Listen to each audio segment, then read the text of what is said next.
welcome to all of you who listen and look to us. This is the office of the German ambassador to Nepal. Welcome to this office. I'm not using it right now because I work from home, but before we might use it to do something which is important in COVID-19 times. If you ask an ambassador how he is working normally, then it's always in conversation. The main thing we do is we meet people here in this office or in their office or in their rooms, and we have a conversation about how to improve the relations between my country, Germany, and Nepal. And since more than 5 months, we cannot do this. We're not allowed. We mustn't do this. And that's why I thought it would be good to try and have, in some safe environments, in some safe surroundings, this kind of conversations and show it on YouTube. That people can see how an ambassador actually works. And he works with people. That's his main thing. So I've been appointed by my colleagues in the European Union as gender ambassador, meaning I should be more concentrating in my work on equality of rights between men and women and what development partners or international partners can do for that. And I thought the conversations I would like to show to the YouTube community should be with those leaders of Nepal or in Nepal who have worked on women. And of course it should be women leaders. And the first I've asked to be part of this new conversation scheme is Lily Thapa. Lily, madam, I'm very grateful that you actually accepted to be my first partner here. It's not the first time we met, of course, because I admire your work as a leader for women's rights, but also I would say a little bit we have become friends. I think the first time we actually really met in a conversation over in the residence was when you told me about your visit to Germany. So maybe to start with and to tell the viewers who you are and how we come together, I would like you to tell us a little bit about, or tell me a little bit about your last visit to Germany. What was your idea? What impressed you most there? And why you came to see me, actually, because there's still something to work to be done. It's not done yet, but it's a running project. So, Lily, when were you last in Germany and what struck you there?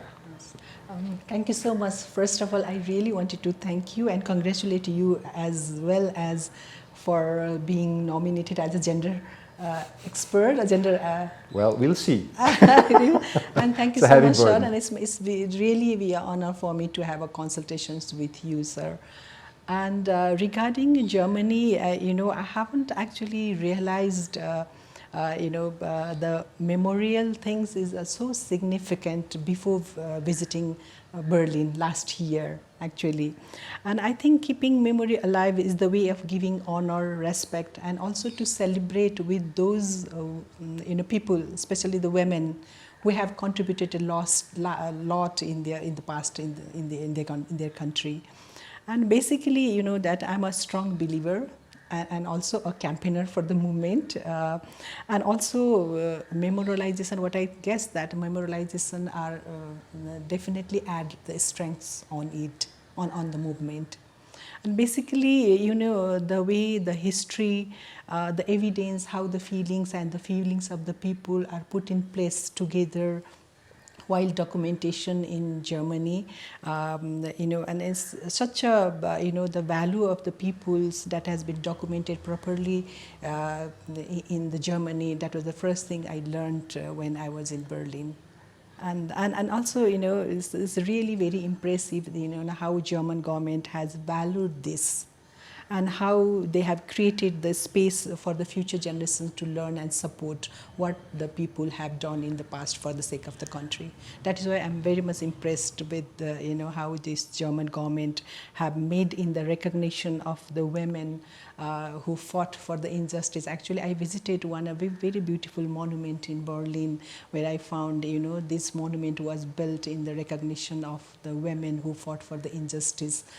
and then in Berlin. There was a beautiful monument in the garden in outskirts of Berlin. And when I read the story, how these women, German women, have fought for the injustice, and that monument was built in recognition of those women, and that has really, touched me.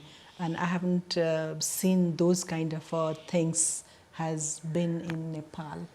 Well, I would like to have a little follow-up question on that, because you surprised me a lot when you told me that, because as a German, and of course used to the German memory culture, as we call it, because in our history we had so many crimes, the Nazi crimes, the Second World War, the destruction of the Jews, and we're used to this memory work on the big questions of peace and war and genocide against the Jewish people. And it's very necessary to keep this alive. Right. I was struck by the fact that you said this is the women's struggle needed the same kind of thing, because you discovered in Berlin a memory to the women's struggle, but I wouldn't have known. I know all the memories to the destruction of the Jews, the resistance fighters against the dictatorship of Hitler, all this, but that you would turn this and use this to say, we women need the same kind of memory. It's also a battle. Of course. So what kind of battle was that here in Nepal? And when did it start, actually? Because most people know you, but maybe not all of them. You should tell a little bit how it started, actually. Why you started this on your own personal experience. No, actually, if you talk about the Nepal, the women have played a very vital role in bringing in transformation of social, political, and economic role in Nepal as well. It's not from now. Actually, it's the women from the Kirati period. The Kirati period up to these federal systems, women have really played a vital role in bringing those kind of changes, those kind of a transformation in our country. I just wanted to share you some of the, the case history might be interesting for you. You must have been read somewhere, because the many women, even during the time of the conflict or in the post-conflict, they have been sacrificed a lot. Many women have joined the Maoists. They have sacrificed their families, their education, their properties, and many women have lost their husbands, children, even the property during the conflict period. But the very important thing is that the women during the conflict time have played a very effective and vital role in bringing peace in the communities. And we are the fact at that period. And I just wanted to share. But they were both. They were also fighters, no? They were also the fighters, and they were also the peace builders as well. Okay. Because I just give you one example how we, the single women group, as we've been forming the groups, the widows groups at that time during the peak hour of the conflict, and we initiated to bring those women whose husband were the Maoist in the group, and together with the wives of the security forces in the same group. Actually, that was really a challenging time especially for me, because the security forces, they are not accepting the families from the Maoists, and the Maoists, they are not accepting the families from the security forces. But we used some kind of a strategy to make them together in the group. That really helped us in building a peace in the community. Do you think it was easier to do this with women fighters than with men fighters? Was there something special? Was it easier to bring women fighters into this reconciliation scheme which you were planning? Or would you have been able to do this also with male fighters, because they were the majority? Is there something special about women being fighters and peacemakers? Is there something special about it? That is how we initiated, and we succeeded somehow. And that is why we got a very big peace award for that initiations. Actually, it was really a difficult time for us to bring those women who have been in the forefront of the conflict, and those women whose husbands is from the state, together in the group. It was really a challenging job for us, but we did it. Somehow we did it. It was difficult at that time, but we did it because everybody wants peace. everybody wanted to have a sustainable peace in their community. So we used a lot of a strategy to bring them together in the group so that they can work together to have a peace, because nobody wanted to lose their family, nobody wanted to have a conflict in their community. So we did it, and we used a lot of a strategy to that things. But nowadays, if you look at our group, we have more than 100,000 members, and majority of the members are from the families of the Maoists and families of the security forces. They are together working as a change makers in the community. And is that the organization which I have come to know, which is Women for Human Rights, or is that a different thing? No, that's the same thing. It's the same thing? It's the same thing. But I understood that when we first talked, that the origin of Women for Human Rights was different. That was also in your personal experience of a very sad moment in your life when you became a widow. So was Women for Human Rights before the conflict, or did you create it during the conflict to actually help with this reconciliation issue? Actually, the conflict started in '96, but I started WHR in '94.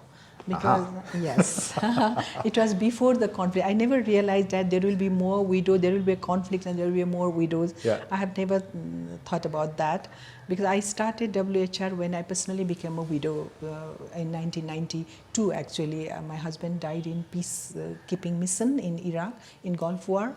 I was too young at that time. Then I had to go through a lot of challenges, a lot of hardship in my personal life after being a widow, after being a single. So then I decided to get know about the others who doesn't have anything, because I was educated, I was financially sound, I was from the city, and that is how also we have to go through a lot of challenges. Then I started thinking about those women who doesn't have anything, no skills, no education, no money. Then that is how WHR is formed in '94 actually. 2 years I just started meeting with those widows as an informally, and then I thought that I have to go through it institutionally, otherwise it not been possible to change so many things. I was also not very well known that time how to run an organization. I was also too young at that time.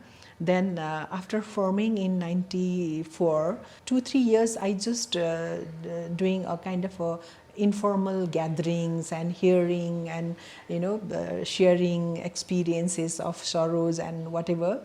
And then only in '94 we moved on as an NGO. Then after that, actually after 2 years of forming the groups, and then I had an opportunity to go to Sweden for a year to study post-graduation on women in management. Then after that I never see back.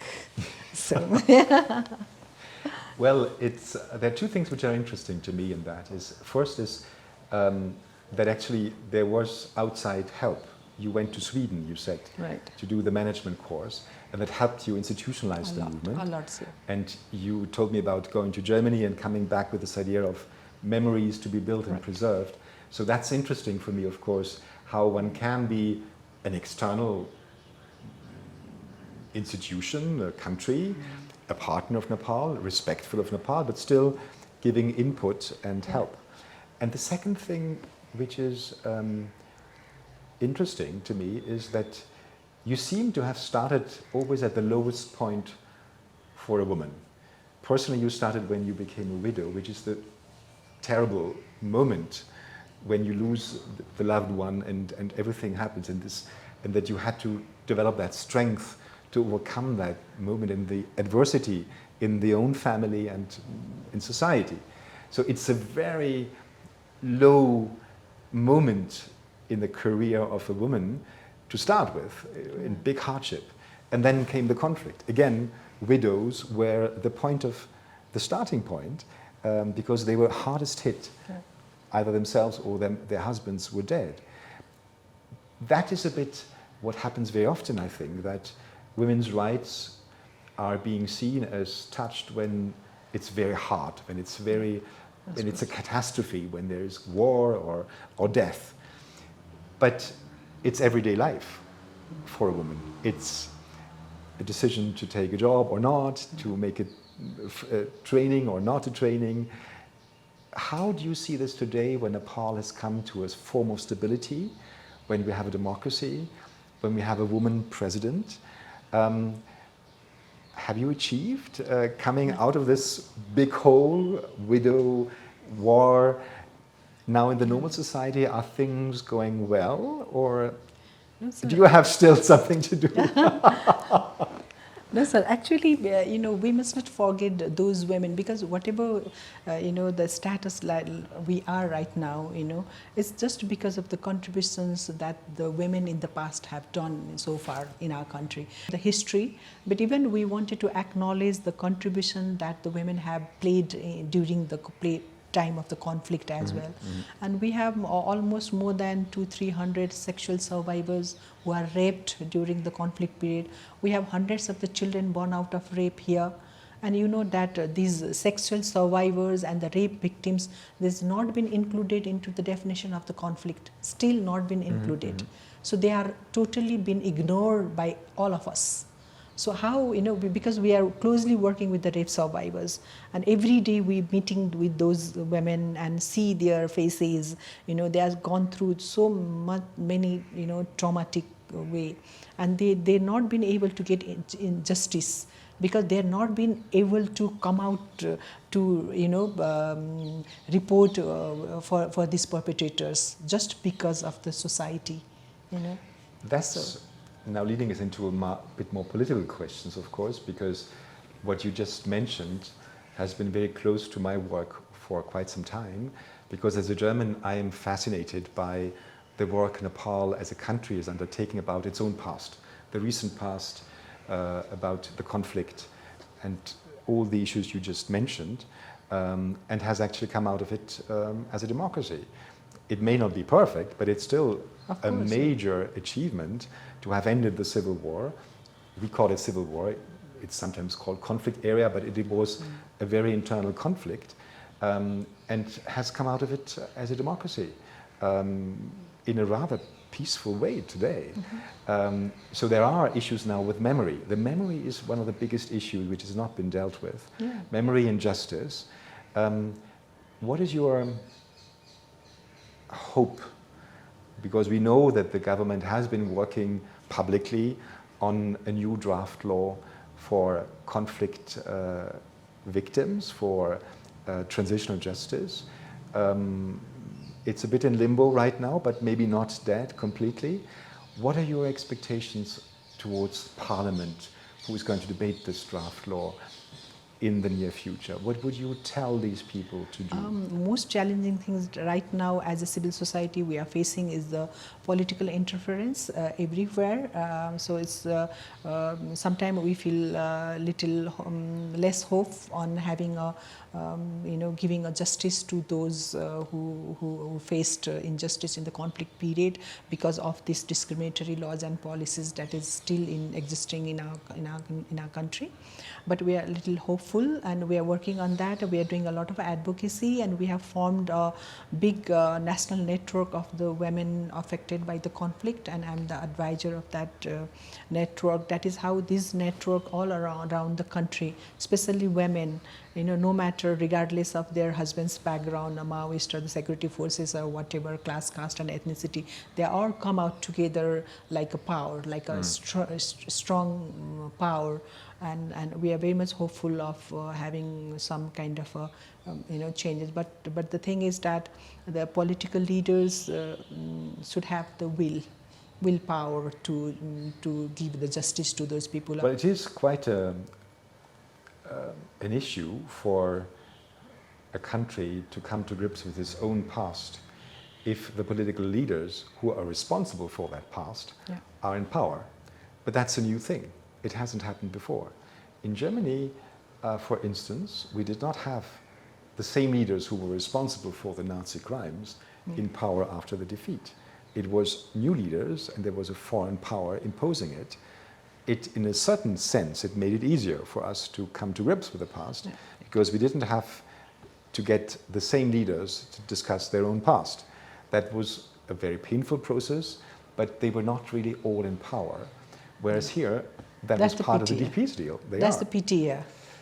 Many of the culprits, the perpetrators that time, they are in the power right now. Well, but that's also one. If you ask people to stop fighting in a conflict, internal conflict, You cannot tell them, if you stop firing, you'll go to prison. Yeah. You give them something, and now that something is there, and that's their being in power. So it's a very political question, actually, to do this, and I think it's important for us to respect the internal political dynamics, but also to encourage it to go further. It'll be Parliament, probably, who will discuss the law, if there is any move in some point. Would you be ready to give your network, to open it for Parliament, to listen to your views, if they are ready to do so? We are trying our level best, sir, right now also. We have already been having discussions, consultations with these parliamentarians regarding these laws which should be amended and which is still in a table in the cabinet. Yes. You know? Mm-hmm. So we are a little hopeful, but not that much. Okay, well maybe that's a good position. That's a good position. Women have always started very low sometimes, and they've come high. But we'll do our utmost level best to do some things. I think we're coming close to the end of our 30 minutes. Okay. And I'm very grateful to you for your suggestions on this memory work, where maybe Germans can give something specific, not because we are more feminist than you are. I think you are very feminist, and we have to learn a lot. But just because we have this long history of memorization as a political task for our country. And of course, we will be supporting Nepal's work in favor of transitional justice wherever we can. That's something which we do as a partner. Last little question, a bit nasty. There's a commission for women which was introduced by the Constitution, but I don't think it has yet a chairwoman. Or does it? It's a very pity. It's very ironic, sir. We don't have a commission. We have a commission, but a National Women Commission is the only one constitutional body, especially, given the rights for the gender equality and the women empowerment. And unfortunately, it's been vacant from last 2 years with no commissioners. And we are doing a lot of advocacy to form that commission regardless of political interference. That's the point. You know that I'm leading one national network of the Women's Alliances, Sankalpa. I'm the president right now, so we are very much focusing on the common issue of the women from last 12 years. And then we are in the process of forming a national federation of women. And it will be one of the first kind of federation of women here. So bringing all the women, a diverse and inclusive federation, and then that federation will definitely raise a voice of, collective voice of the women in Nepal very soon. And I'm really looking forward to the commission will be irrelevant because you'll have your federation. We are in the process to form that federation because there's no commission, that there should be some collective power. That is why that'll be interesting to watch for us. Actually, I have one question, sir. I just wanted to ask how the embassy, Germany embassy, has been working in Nepal for this pandemic, COVID pandemic. Well, we have been actually kept the embassy running for the whole period, but with a lot of restrictions concerning safety measures. And we have been learning about safety measures all along. But we have tried to keep the visa service open for specific cases. So we have 3 or 4 people coming every day into the embassy, and they get their papers. So we have used this to be also training ourselves how we can do this. Because amongst ourselves we are very disciplined. We don't meet only outside in the garden with 2 meters distance. So like we speak, I meet my colleagues, but we keep the distance. So we are actually adapting to the COVID situation because we know that it will not go away. The other thing we do is, of course, we almost have no meeting outside. We can do things here where we control the situation, but we don't go outside. I don't have meetings outside. And that's why I was so longing to meet you, because it's rare. I never have this kind of conversation, only once or so in every month, and very carefully orchestrated with the masks and so on. And it's always a risk. So it's a bit of a lonely period. Lots of internet conversations. We could do a lot of internet. One thing is good, we have learned that you can be almost everywhere with a virtual meeting. So I've been in meetings in Germany, which I would never have been able to attend because they were webinars. So I think in the future we will have to have a bit of a thinking about how we can use the good things we learned during the pandemic and keep them. What kind of things can we do on the internet and what can't we do? So I think we will travel less. I hope we will travel less, pollute less, and have a greener form of recovery. That would lead me too far now to speak about green recovery, but that's another issue which we all want to do, to restart the economy, but in a sustainable way. Yeah, of course. That's a big question, but I think everybody can learn something, and we are trying to learn. So we are here, very much active, but very careful and trying to be very safe. Yeah, because I know that every, the embassies and the bilateral is doing a lot for the relief and the response, but now the challenges is for the recovery. Especially for those, who are working on the informal sector, because women, basically more than 40% of the women here in Nepal, they are in the informal sectors, the daily wage. That's why that we've been feeding to those, even more, it's almost 70% in totality, but women are 44%, something like that. So they are in informal sector who are now working in restaurant, party palace, as a domestic work. They are forced to take unpaid leave. And they are the ones who is having a difficulty on having a food. That's why we started feeding those people, 2,000 people every day. I forgot to bring that book today. 2,000 people. I've seen the video, the big mountains of rice which you have in your, and you feed them. We did it for 3 months, sir. Actually, that's so helpful for those people having a one hot meal, at least one at one time. It's really helpful for those peoples, and we did it. But now you've stopped it because it's too infectious. We stopped it because we are running a quarantine on our safe space. We are the only one quarantine, female-led quarantine. Only female are staying there, and the security by the female, logistic by the female, our charity team. So we are having those women, especially those pregnant women coming from different areas and staying there for 14 days, and then again, giving them counseling, some moral support, and then other support, and then send them back to their hometown. And that is what we've been doing from last 3 months. We haven't been as effective as you have been.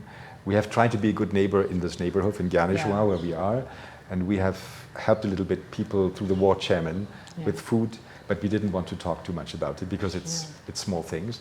But of course, we are standing with Nepal in the pandemic. The German government has just offered 10 million euro as a contribution, additional grant for the Nepali health system. And that 10 million euro is a lot. I mean, to help build it, to reconstruct, to construct more isolation beds, more work. I mean, whatever the government thinks is needful, there are these 10 million from Germany which will help right now. We're in the negotiation to see how they will be used, but they're there. So we are, of course, aware that how difficult it is for Nepal, although the health situation is not that bad yet, but the economic situation and what might come, to be prepared for that. So we are standing with this. But then, of course, comes, as you said, the longer term, how to recover. Well, Lily, thank you very much for this conversation. We will now put back our masks. We tell everybody, but you've been very careful to be very safe. Yes. You didn't touch anything when you came in. This room will be locked after our conversation for a number of days to make it very safe again. But I think it's important to try and create for everybody a little moment of conversation, of being together on very political and social issues, and show that, yes, it's continuing.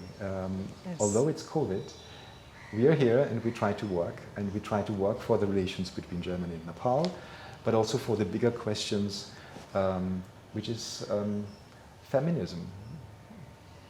Thank you very much. Thank you so much, sir. Thank you so much.